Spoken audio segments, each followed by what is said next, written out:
minutes are up, I think. So, well, officially, let me welcome you to our last session of this season for the Lifelong Learning Women's Forum.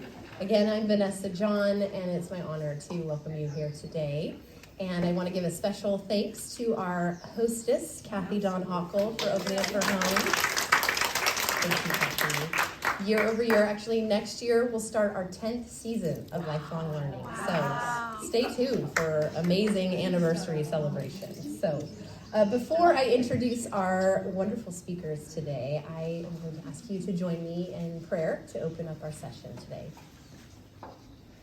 Dear Lord, we come before you today with anticipation of what is to be shared. We thank you for each lady that is with us and those that are making their way to be with us, Father.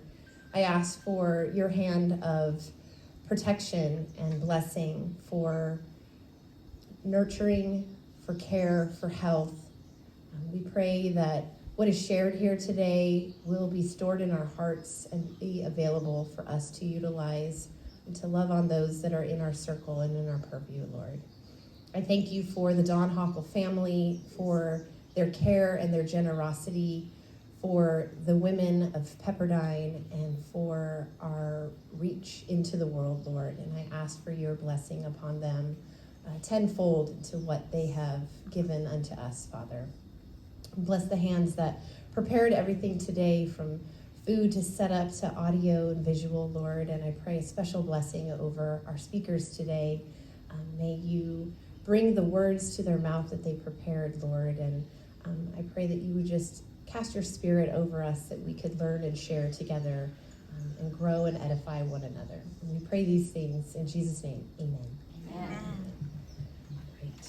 Well, the bios of these ladies are so phenomenal that I'm going to read them because I do not want to miss to explain who you are hearing from today, and make sure that you have your notebooks ready because they have so many good resources for you. So I will begin with Dr. Denise Calhoun, who is a National Board Certified Distinguished Teacher in Language Arts and is currently a Pepperdine Fellow at the Graduate School of Education and Psychology, where she earned both her EDD and PhD.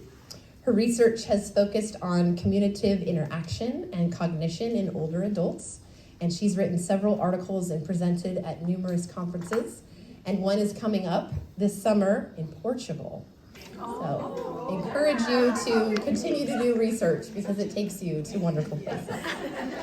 Dr. Calhoun is CEO of Calhoun Communications Network, a company dedicated to helping older adults maintain quality of life, and has recently launched a nonprofit organization, Communicare, that strives to provide opportunities for lifelong learning and meaningful social interaction across generations. So who we are here today, ladies, is lifelong learning is so steeped in what she's going to be speaking about today.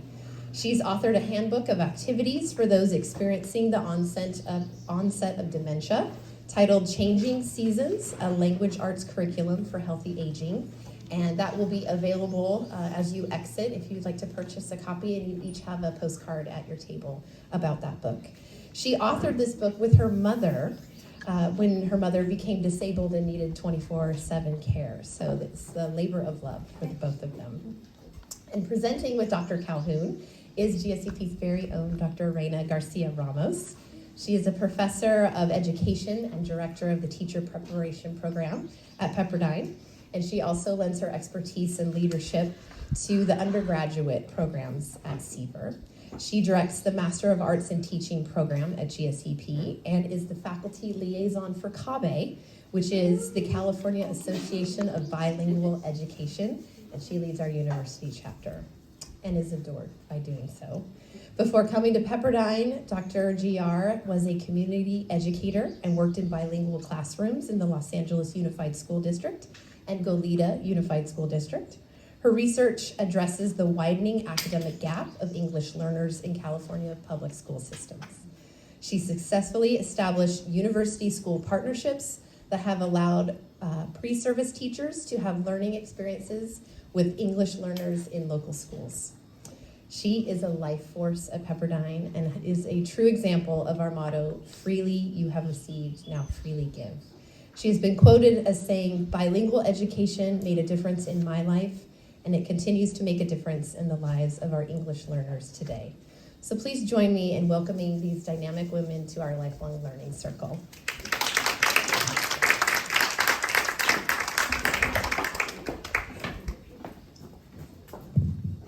Thank you very much, Vanessa. I want to disclose right now, before I begin, that this is out of character for me, because when I was younger, I was the child that sat in the back and didn't want to get up and speak to anyone. I in fact, was so nervous that, I felt like my lips were shivering and I felt very, very uncomfortable.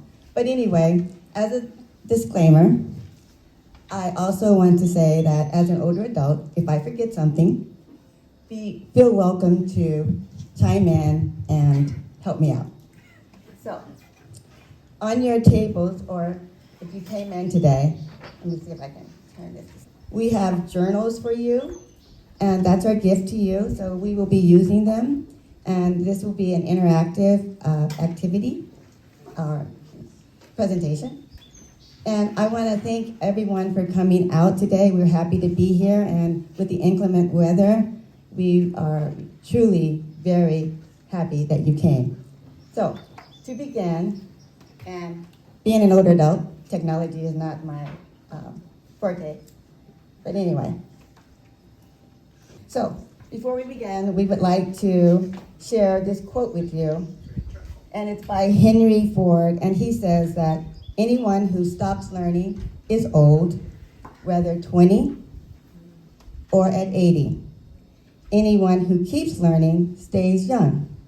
The greatest thing in life is to keep your mind young. This quote resonates with me because I had the pleasure of meeting the grandmother of one of my kindergarten students who, at the age of 60, went back to school and got a law degree. So although this was really amazing to me, it was also very inspirational and sparked my curiosity on learning the potential of older adults. My interest was further magnified. This is the grandmother that was the grandmother of one of my students, and like I said, she really inspired me. Anyway, my interest was further magnified from observing family members. After approaching 90, my grandmother began to show signs of dementia and didn't recognize me, but she could identify my husband from the sound of from his voice. And I remember when my mom brought my grandmother to California, and I was so excited to see her because she couldn't live by herself anymore. And I rushed into her room and I said, "Hey, Grandma." And she looked at me with wide eyes and she said, "Who are you?" I said, "I'm Denise. I'm your granddaughter." And she says, "Are you one of those twins?" Now, mind you, the twins were only 12, and I was nearly 50 at that time. And they were boys, too. So, all of a sudden, she said, "Is that Marion?" Now, she heard my husband from the sound of his voice, and that really shocked me, and it was like a wake-up call for me. But after we visit her often, she bounced back, and her memory of me gradually resurfaced. Now, as time went on, a similar situation occurred with my husband's mom. Only the tables were turned. She remembered me, but did not remember any of her sons. But due to distance, we weren't able to visit her as often, and unfortunately, she never bounced back and eventually lost total ability to speak. My formal research, however, began with my mom. Even though she showed signs of dementia and repeated herself often, her critical thinking ability remained intact. In the absence of visitors for long periods of time, however, I noticed mood changes in her, and she became negative and more agitated, and she tended to show signs of helplessness, and in some instances, she would shut down totally. Watching her slowly lose desire to do anything, not even to get out of bed, inspired me to dig deeper to understand the connection between social engagement and cognitive functioning. Surprisingly, though, none of these traits or signs of dementia were evident on my father's side. He was independent until the end, and he has a sibling, an older sister, still living, who's 99 years young and is quite alert and active. She, in fact, just stopped driving and taking line dancing 2 years ago. So she's really, out there. So from these observations, many questions have come to mind, such as, why are there varying degrees in the way older adults perform in later years?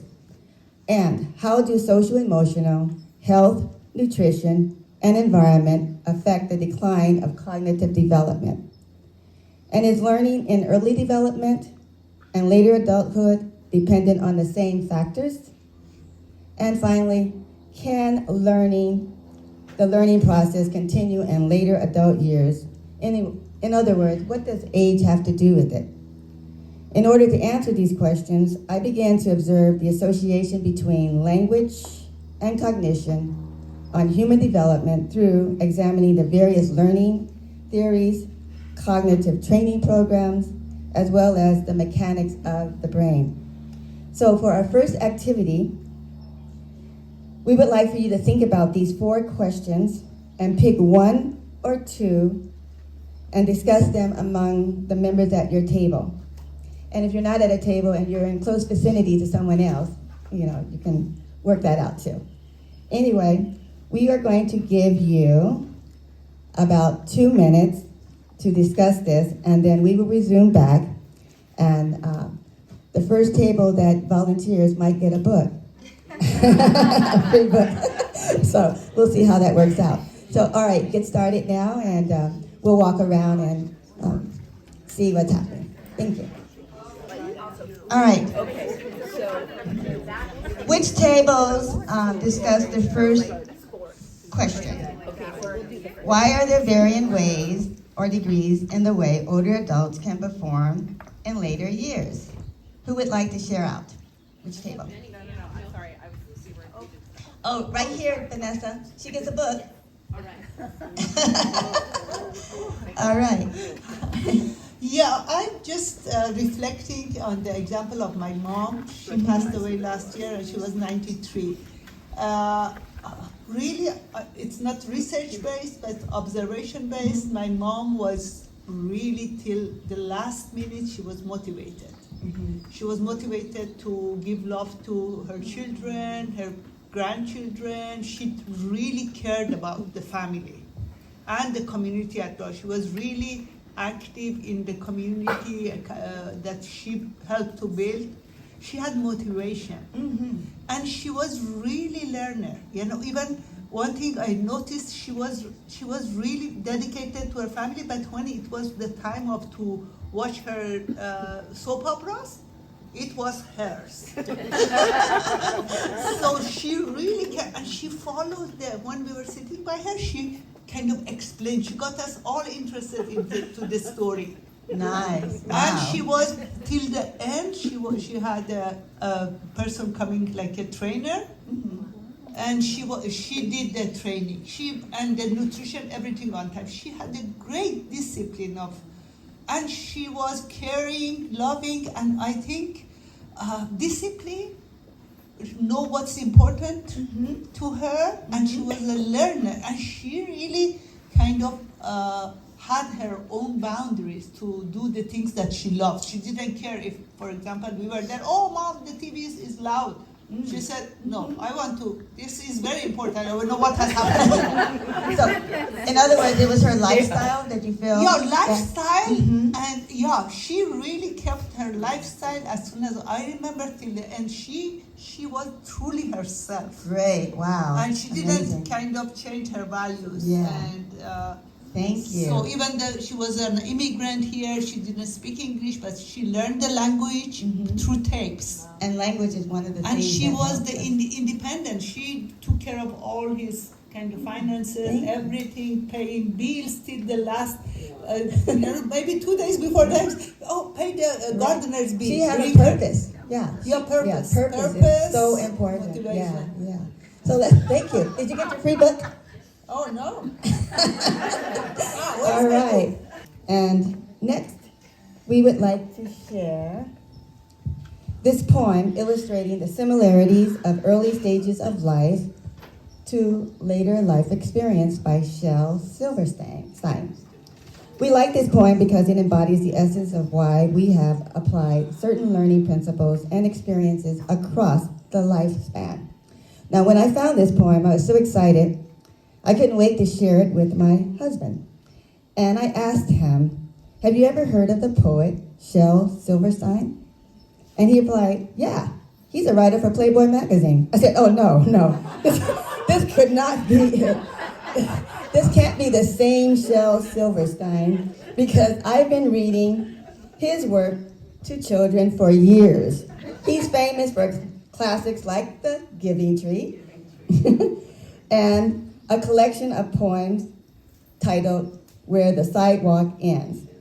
So just to make sure, I Googled it just to make sure. And sure enough, I found out that he actually was a writer for Playboy for almost 40 years before writing children's literature. And I couldn't believe it, but knowing my husband, I wasn't too surprised because that he knew the information. Anyway, the poem is called The Little Boy and the Old Man, and it goes like this. Said the little boy, sometimes I drop my spoon. Said the old man, I do that too. The little boy whispered, I wet my pants.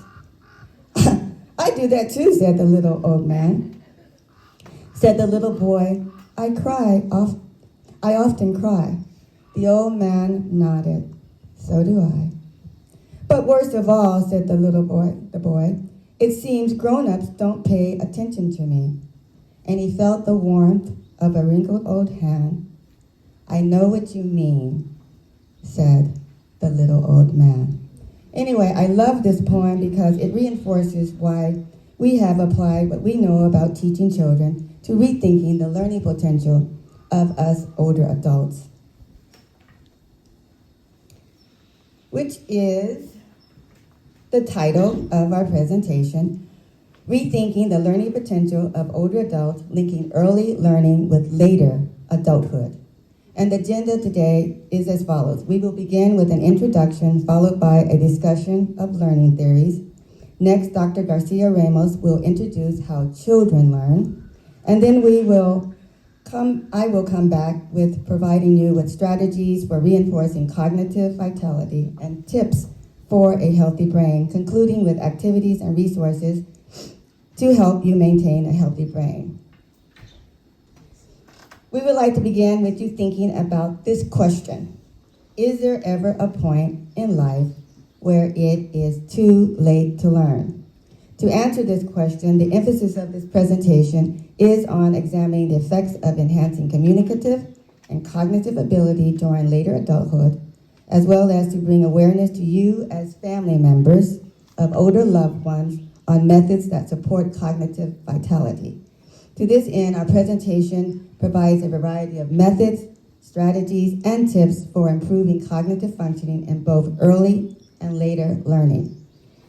And to help you maintain a healthy brain, we will also provide activities and suggestions that are simple and easy to follow on a daily basis, which will be followed by including a number of resources on cognitive functioning and maintenance. So going back to the question, is there ever a point where it is too late to learn? Would anyone like to respond to that question? Absolutely not. All right, everybody, no, there's no point. I mean, unless we're in a coma or something like that, but no, there's never a point. Anyway, moving forward,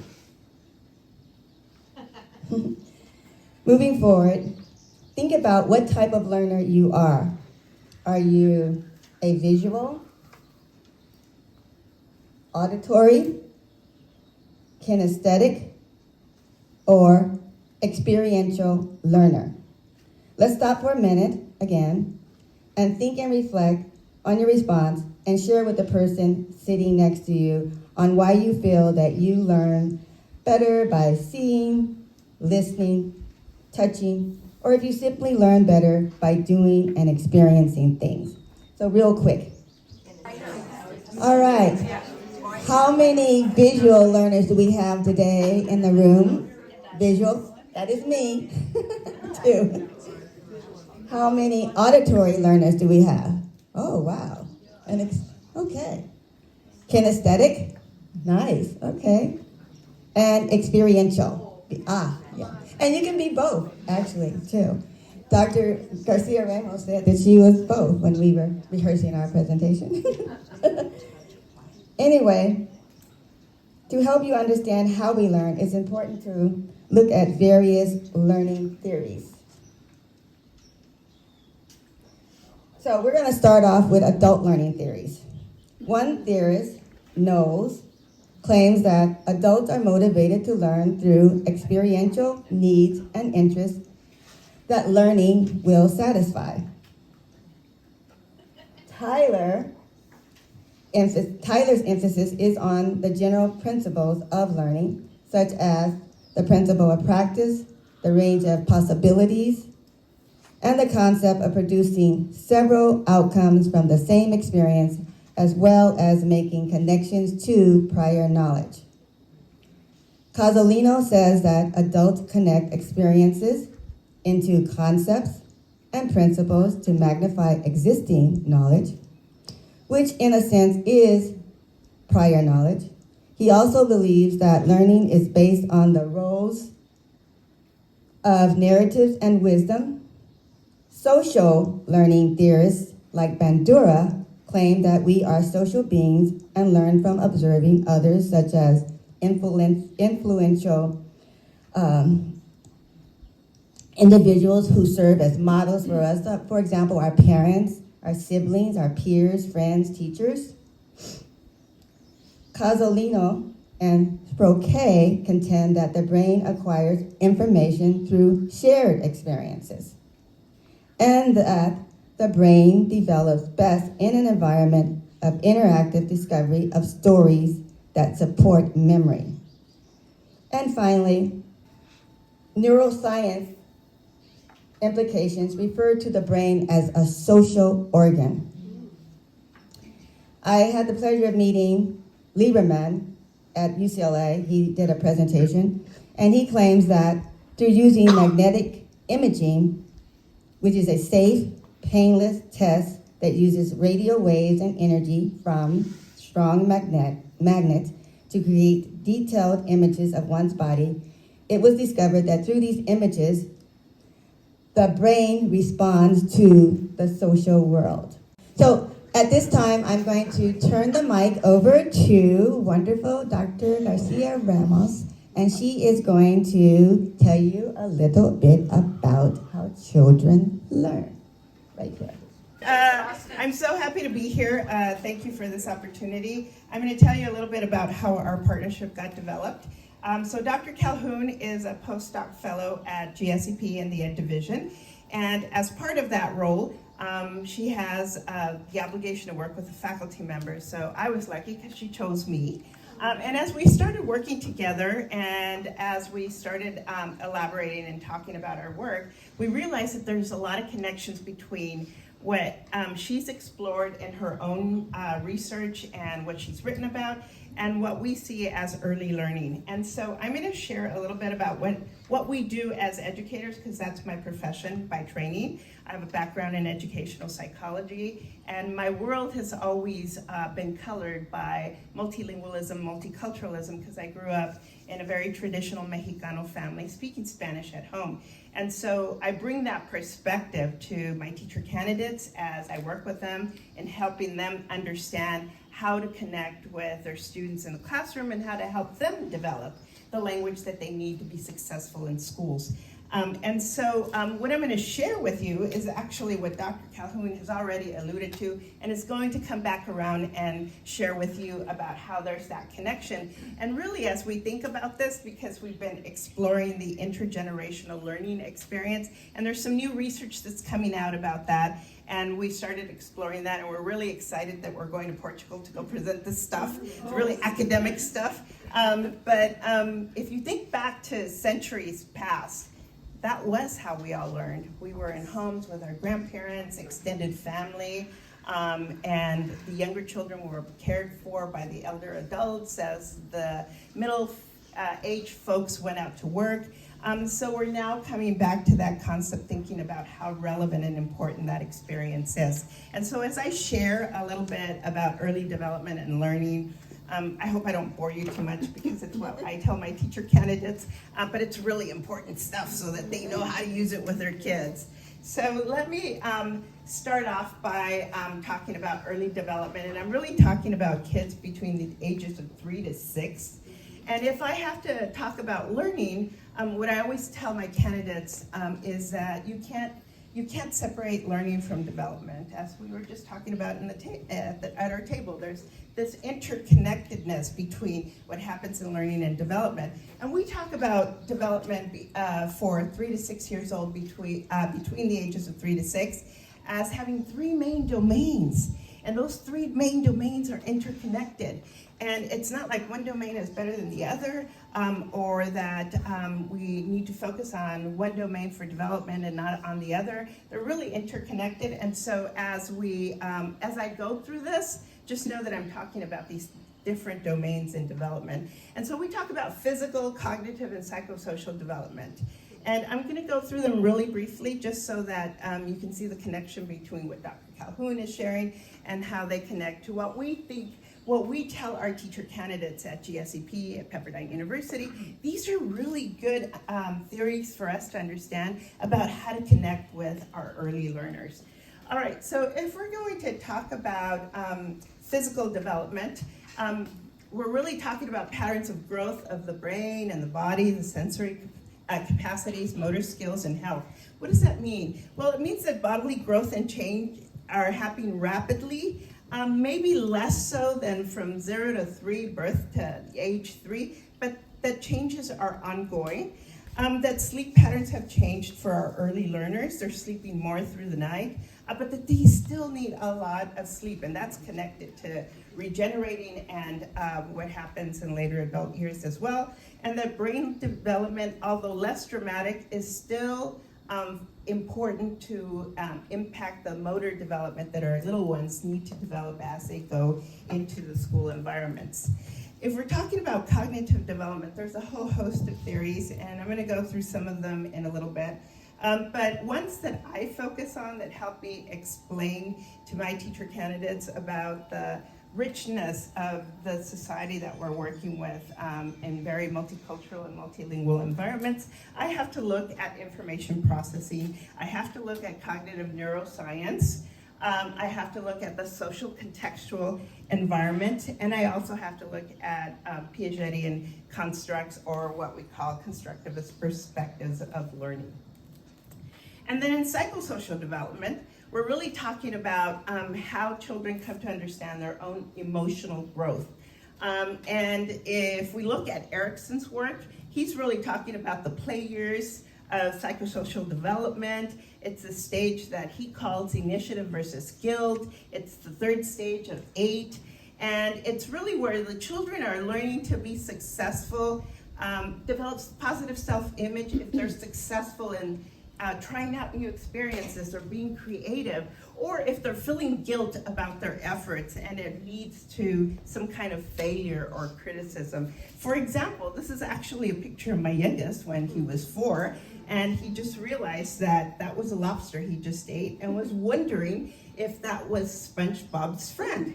So, as we go through this, what is the response that we give kids, and how do they come to understand their own environment and whether or not it's supported?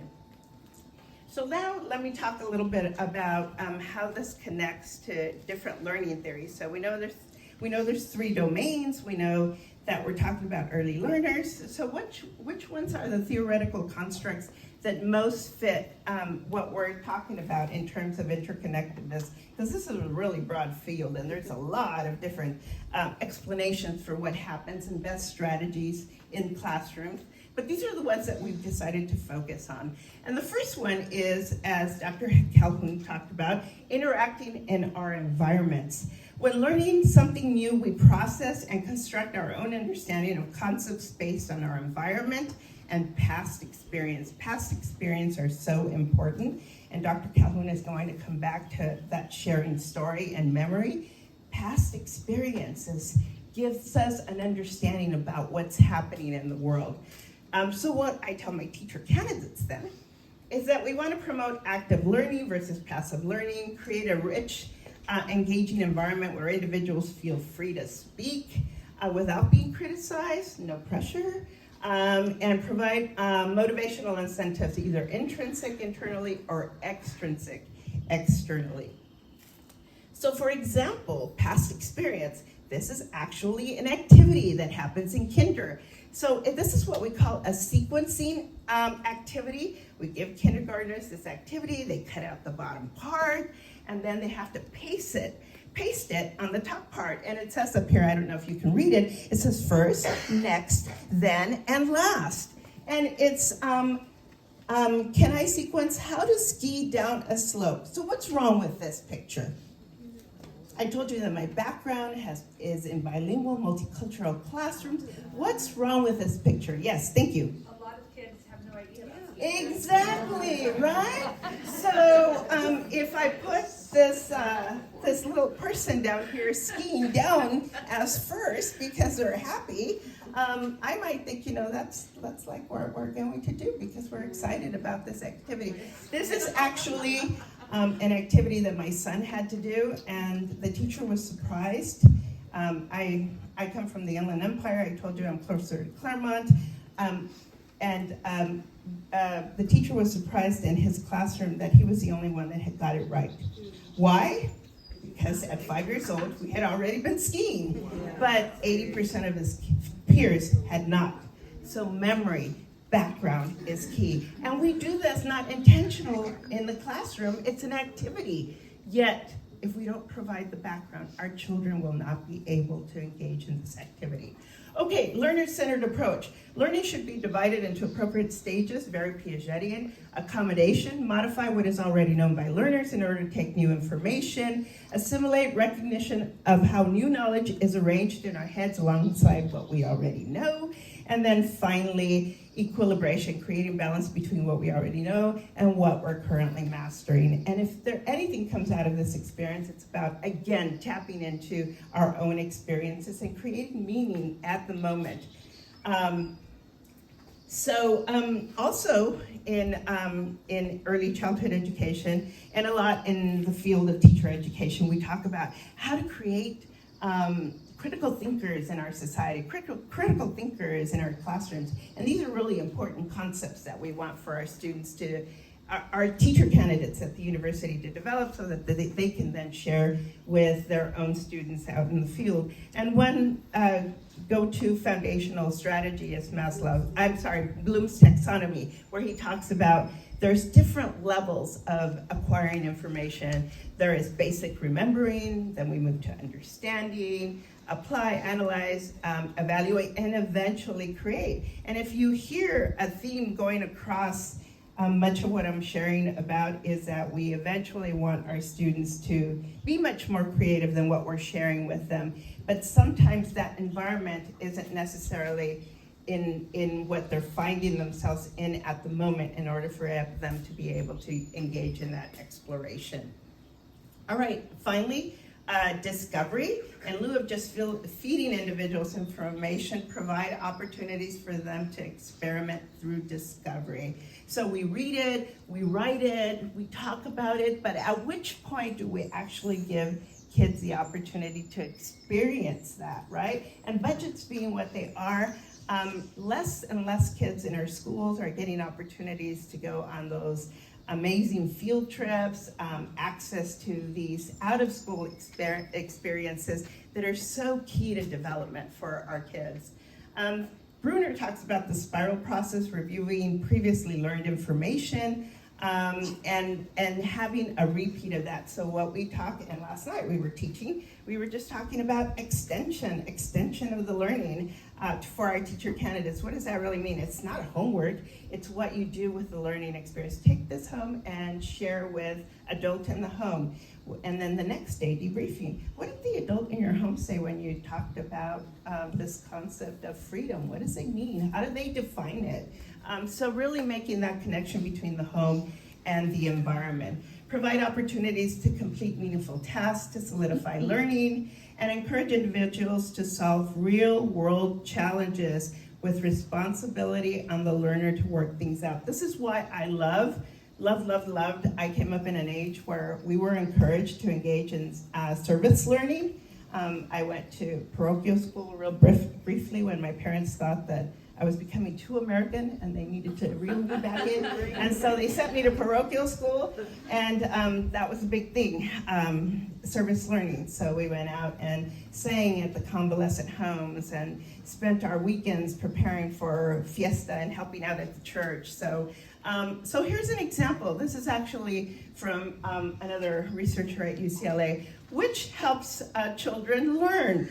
Is it the penny in the jar? Put your extra change in the jar so that at the end of the fall season, we're going to donate it to a food shelter, and they're going to buy food for the homeless, or actually bringing the kids out and having them feed the homeless. This is actually my little nephew when he was 5 at the Salvation Army passing out pie after the Thanksgiving dinner. Well, it turns out that both of these experiences actually help. But the fact that we bring kids out into the environment and have them experience and see and share and connect with people helps them develop more empathy and helps them develop a better connection and understanding. The information is no longer abstract. We have made it concrete for them. So those concrete examples are really key. Creating meaning, making a point to illustrate why lessons are meaningful. This is obviously for my teacher ed candidates. New information should be sequenced carefully, but it connects to the ideas that Dr. Calhoun has in her books. Preface new information with, again, background information. What is it they already know? And avoid worrying about losing memory as we age. Reinforce how each element of the learning process is meaningful to the task that you're learning. And then finally, you have this DOK, depth of knowledge worksheet at your table. We're really talking about experiential learning and how meaningful and important that is. That if there's a concrete example, that then individuals can reflect. If they reflect, then they can create that abstract concept, and that abstract concept, then now we can experiment. So what if this now new concept, we elaborate and start thinking about what it might look like differently tomorrow, next year, in the following years to come. So how does this all relate to my field and teaching? I always tell my candidates, know who your learners are. The more we know our learners, the more we're going to be able to teach to those needs and areas of learning that best address their own learning styles, like whether they're visual learners or kinesthetic learners. Also, active learning is so key. So we don't like to sit for very long, neither do our kiddos. They want to get up, they want to move, they want to touch, they want to know what's happening in your world. Challenge them, new experiences that challenge thinking. Obviously, that's what we do in schools. We want them to be able to understand the concepts now, but we also want them to be able to apply it in the future. So what is it going to look like in the next grade level that you're moving to? Or what does it look like outside of our school environments? And finally, that our kiddos thrive when they know that there are adults that care. And care and love is key, right? So now I'm going to pass it back to Dr. Calhoun to build on these ideas. Oh, your mic is there. You have your own. I need the quick hurry. And as Dr. Garcia Ramos said, that one of the things is you need to know your learners, for sure. So the first step in learning and knowing your learners, let's see, is that lessons and activities should be tailored to get to know you better, allowing you opportunities to share more of yourselves with an instructor or a facilitator. There are 3 things that we should keep in mind when getting to know an individual. The first one is to remember that we are all unique individuals with different backgrounds and experiences. The more we know about an individual, the more effective a facilitator will be. And this is important to learn also about your experiences, your interests, and your aspirations. Also, when learning, it's important to find meaning in what we are learning, allowing multiple expressions of processing. For example, we learn better when other disciplines such as art, music, dance, and discussion are integrated into a lesson or topic. And finally, when activities that are not done in isolation and they are connected across disciplines, you will be amazed at the many light bulb moments you might have as the learner. Another strategy is environment.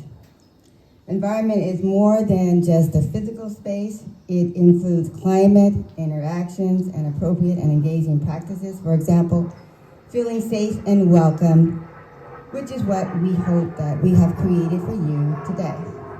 Here are some suggestions for an enriched environment. Flip the classroom. For example, make it learner-centered where asynchronous work, that means work that you do before coming to a class session. By doing this, a learner is more prepared and able to take responsibility and lead discussions. Number 2, demonstrate passion and enthusiasm, make connections, be consistent, encourage participation, be positive, and celebrate success. We do better when we are motivated and when we succeed. So in some form or another, if you notice, prior knowledge has been mentioned multiple times in various theories. Whoops. Connecting prior knowledge is a major tenet of the principles of learning, providing meaning. And here's why it is so important. First of all, linking prior knowledge to learning helps to build and expand new knowledge. It helps to make connections from previous learning and provides a framework to better understand new learning. And if you happen to be the facilitator, it serves as an assessment. Strategies for activating prior knowledge are as follows. Make predictions. For example, when we are given a question prior to an activity or lesson without the answer being revealed, it triggers prior knowledge. Another strategy is to present an opening question for the day, a problem, a concept, an opinion, or personal experience question, sort of like what we did earlier in our presentation. And last, use graphic organizers. One example of a graphic organizer is a KWL chart. And in using a KWL chart before beginning an activity, it helps the instructor or facilitator learn what you already know, which is represented by the letter K. The letter W represents what you want to know, and the letter L represents what you have learned after an activity or lesson has been presented. And we will put this strategy into practice a little later. Yeah, we're going to move into the think, pair, share activity. So what you're going to do is, before we move in, you're going to take a moment and test your knowledge with using this strategy, think, pair, share, to answer the question. And the question is, what are 3 ways adults learn?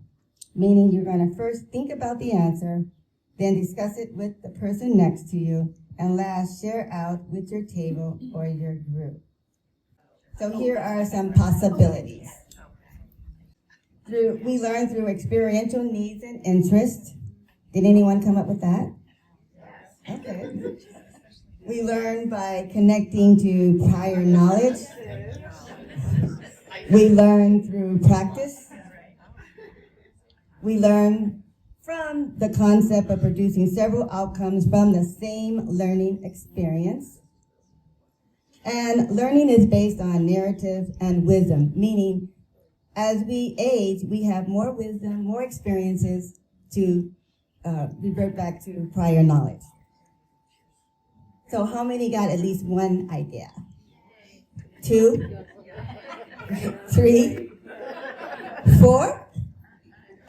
5? Wow. Exceptional. All right. So next we're going to take that KWL strategy and we're going to put it into practice. So what you're going to do now, you're going to do some journaling again. So in your journals, you're going to write what you know about your brain. And then next you're going to write what you want to know about your brain. And later, after the conclusion of our presentation, you're going to follow up by writing what you have learned from this presentation. So get out your journals again and begin. All right, thank you. Here's a fun activity that we're going to do next. And this is a game about myth or fact. We'll see what you know. So for the first question, myth or fact? And you need your journals for this, and number your journals from 1 to 5. Brain health is individualized depending on one's experience. Oh, no, in your journal. Okay. Number 2, the brain has forgetting neurons that can help your working memory. Myth or fact? The brain has forgetting neurons. Forgetting neurons, yeah, that help your working memory. Myth or fact? Take a guess. Number 3, the brain loses its ability to grow new brain cells as we age. Myth or fact? Number 4, the brain is static and fixed. You get what you get. And there are certain things that can drain your brain, like alcohol and brain injuries. Myth or fact? And the final one, number 5, we only use part of our brain. Myth or fact? All right, ready? Now for the answers. Number 1 is fact. The brain is individualized depending on one's experience. Number 2 is fact. The brain has forgetting neurons that can help your working memory. Number 3 is myth. The brain does not lose its ability to grow new cells. Our brain is malleable, and we have cognitive reserves. Number 4 is a myth also. The brain is not static or fixed. Over time, a healthy brain continues to grow new brain cells throughout your life, even if you have a brain injury, which answers the question. And number 5 is also a myth. We only use a part of our brain a small amount of time, but we have the capability of using our entire brain, but we don't do it. Anyway, here's a little secret that I want to share with you. It's a little secret that can help you to stop worrying about losing your memory. And it's called brain-derived neurotrophic factor, or BDNF. It's a serum that helps our brain grow new cells. It's like a miracle growth. It's a substance that also allows the sprouting of new neurons or cells. So, you can activate BDNF.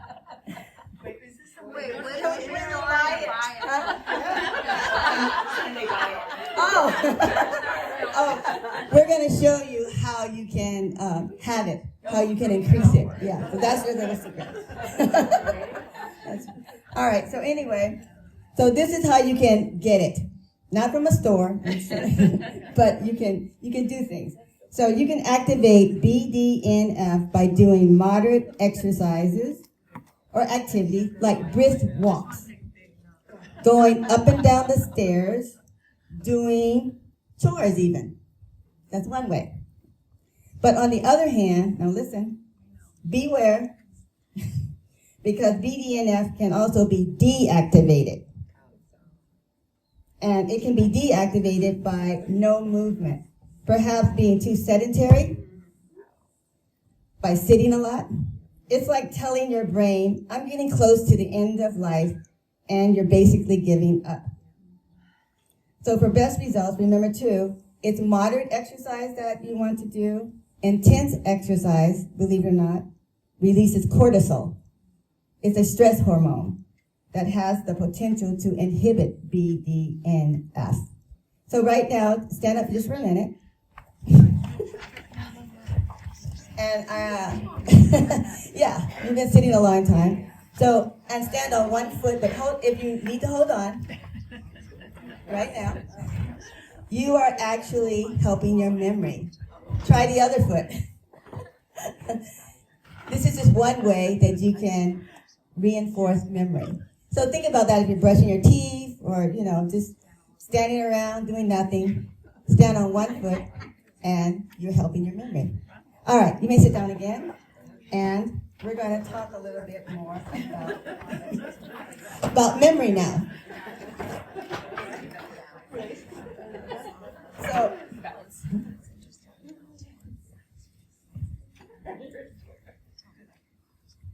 all right, so memory is more about the story of you, and that story is constantly changing. Here's some key facts for you. What you are experiencing right now today could affect something that you remembered last week. There are both remembering neurons and actually forgetting neurons. Having a lot of forgetting neurons can help your working memory, and that's in your short-term memory. Sometimes we need to streamline or prune our brains. Memory loss is more about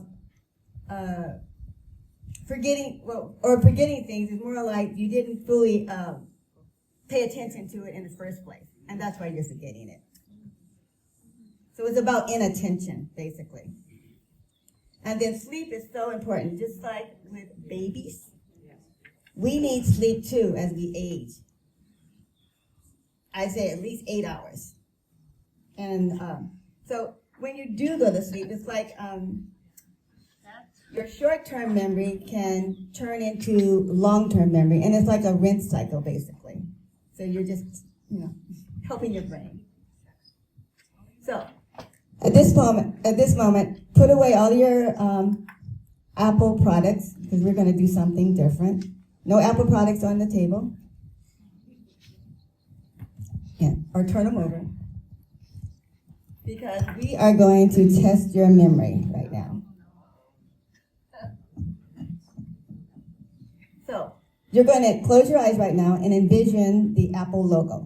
Close your eyes. And you may open them now. And so you need your journals again, because you're going to draw the Apple logo in just a minute.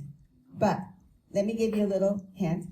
So we know that it is an apple, but does the apple have 2 leaves, 1 leaf, or no leaves? And is the leaf on the right or is the leaf on the left? And do you remember a bite in the apple? If so, where is the bite? Is it on the left or is it on the right? Now, try not to think too hard about it, because sometimes our memory tends to be highly creative. It's just like when two people witness an accident, you're going to get multiple versions. And this is because our memory plays tricks on it.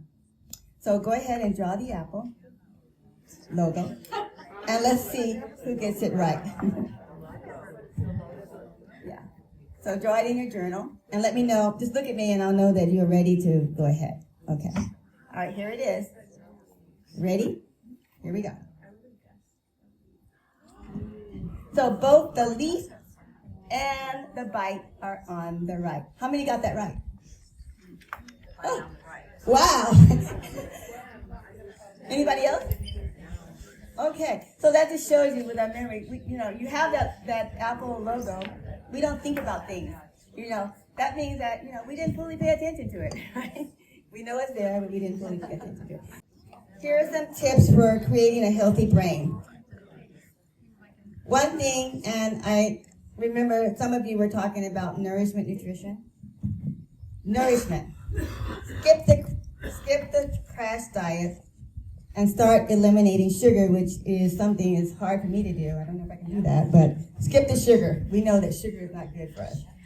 Hydrate smartly. Add omegas. Reduce portions. Minimize processed foods. And then constant movement. Remember, it's moderate movement in lieu of intense exercise, because intense exercise produces that cortisol, that stress hormone. Downtime instead of rest. Take intermittent small breaks like meditating and breathing exercises. And sleep, as we said, just like with children, is very important. Sleep replenishes the body from the brain to the heart to our immune system. Stay mentally challenged. Make connections. Strong connections can predict your health. So, to help you remember the 6 pillars for creating a healthy brain, more journaling. For each of the 6 pillars right now, write down one action you will take to create a healthy brain. For example, what are you going to do to change your diet? Number 2, what type of moderate movement are you going to begin doing? Number 3, during downtime, name one thing you might do differently. Number 4, how will you change your sleep habits? And number 5, what are you going to do to challenge yourself? And then finally, number 6, how are you going to strengthen your connection with others? So you have how much time? 2 minutes. So now I'm going to turn the mic over to Dr. Garcia Ramos again, and we're going to go over some activities that you can do to maintain your health, to have a healthy brain, and she's going to give you some suggestions right now.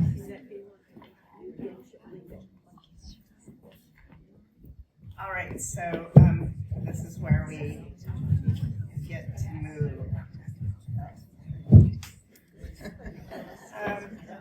All right, so Dr. Calhoun says activities, and activities is what we're going to get into. So I hope you brought your running shoes. No, just kidding. All right, so constant movement, doing chores, walking up and down the stairs, dancing. Dr. Calhoun. So Dr. Calhoun taught me a step here, and this is how it goes. And if you're in the era of the temptation, it's the temptation walk. I don't know how many of you remember this. So your turn now. All right, let's try it. All right, ready? 1, 2, 3. Here we go, Dr. Calhoun. And that was my girl. Right, thank you. Don't sit down quite yet. Journal writing, what you've been doing is activating memory and keeping your brain healthy. Cherish relationships. Thank you so much for our host that brings us together and allows us to develop new relationships and keep this group united. So relationships are key. Have a sense of purpose, something to do with optimism that pushes good selves to the front. Fetish Day was talking about her mom, so a sense of purpose and what we have to do. In my case, my dad will be 80 in a couple of weeks, and we're having a celebration for him. And his work and his dedication right now at this point in his life is the church, and so he has a sense of purpose. Listening to music, you're going to get an opportunity to do a sing-along in a minute with us, and we need audience participation. And finding things to do that might challenge you. Choose different routes to familiar destinations. Do things with your non-dominant hand. Travel and try a new hobby. Learn technologies or a new language. So, as I started off with, there's actually been some critical research that is done around learning a second language. So, if you didn't do it when you were in grade school or secondary school, guess what? It's not too late. We can still engage in learning. And learning a second language in later adult years actually staves off dementia. So here you go. There you go. Pick up the book, French, Italiano, whatever it is, Espanol, and study that other language. And then one more thing I'm going to have you do. Take your less dominant hand. So if you're right-handed, take your left. If you're left-handed, take your right. And now write the initials of your name on your journal with your less dominant hand. So if you were like me, I'd have a lot of initials, Reina Guadalupe Garcia Ramos. But if you're just Denise Calhoun, that's 2 initials. So Well, I do have a middle name. Oh, that's right. That's right. All right, so let's see. Your less dominant hand and your initials in your journal. Did you do it? Oh. Does it look like when you write it with your dominant hand? No. But guess what? You're activating your brain and you're stimulating your brain. So that's one thing you do. So like Dr. Calhoun says, you might want to brush your teeth with your left hand rather than your right hand. Stimulating your brain. This is the last part. And yeah. So to conclude our presentation, we opened with a poem, and now we would like to close with a poem. And this poem is by Robert Frost, and it is titled, Nothing Gold Can Stay. And it goes like this. Nature's first green is gold. Her heart is hue to hold. Her early leaves a flower, but only so an hour. Then leaf subsides to leaf. So Eden sank to grief. So dawn goes down to day. Nothing gold can stay. Would anyone like to take a stab at what this means to you? Or an interpretation? If not, I'll tell you what it means to me. So, I'll give you a, does anyone want to take a stab? Okay, Gina. Life and beauty are temporary. Okay, that's a great interpretation. For me, it means that in my mind, I don't feel like I've aged.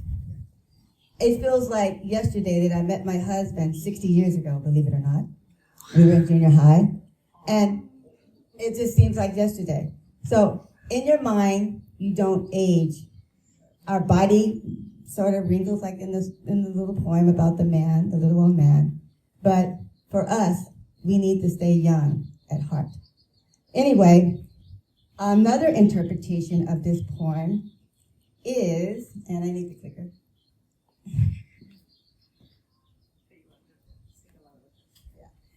It's from this poem actually came from the movie. They used it for the musical score for the movie The Outsiders. I don't know if any of you have ever seen that movie.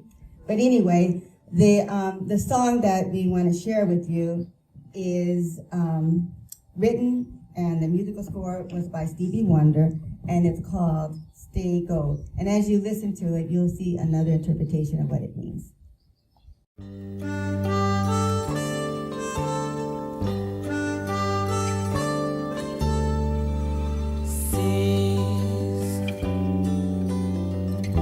Upon the moment long ago,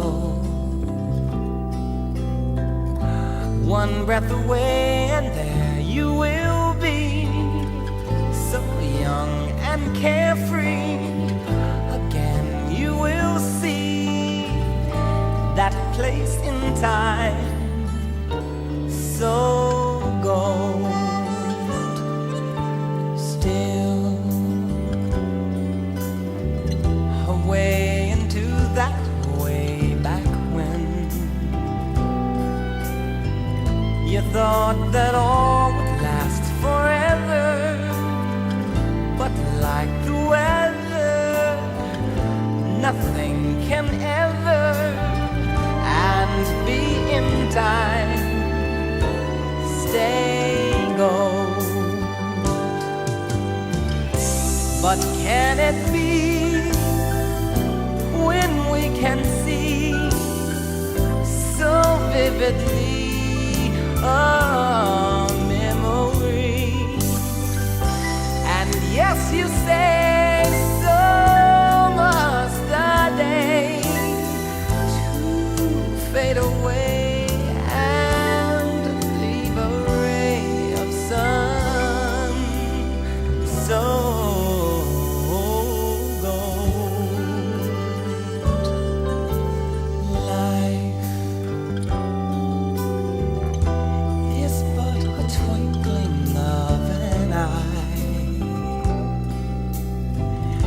yet filled with sorrow and compassion, though not imagined, all things that happen will age to old, though gold, gold, gold, though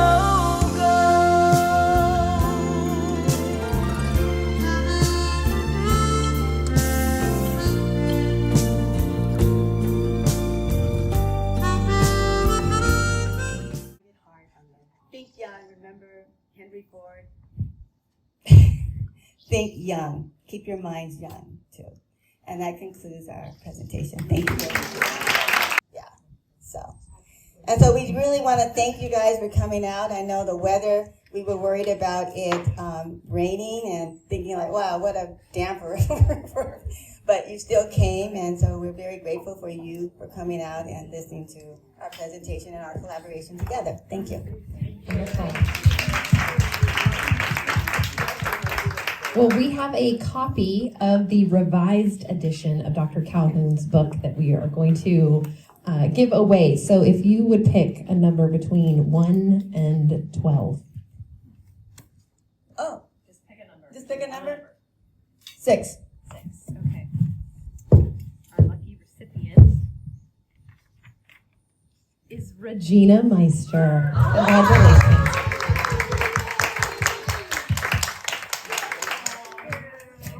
Well, would you join me once again in showing appreciation for our speakers today, Dr. Reina Garcia-Gomez, Dr. Calhoun. And thank you all for being with us today, being with us for this season of lifelong learning.